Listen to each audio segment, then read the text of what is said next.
Introduction to biological diversity.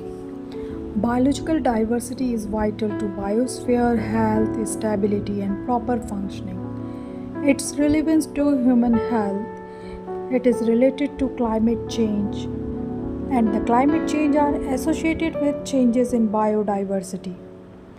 That is, the changes in populations and distribution of disease vector, scarcity of fresh water, impact on biological diversity.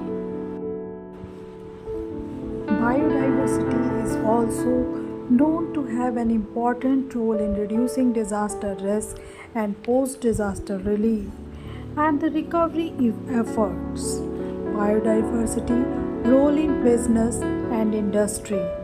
Many industrial material derive directly from biological sources. These are material fibers, dyes, rubber, and oil.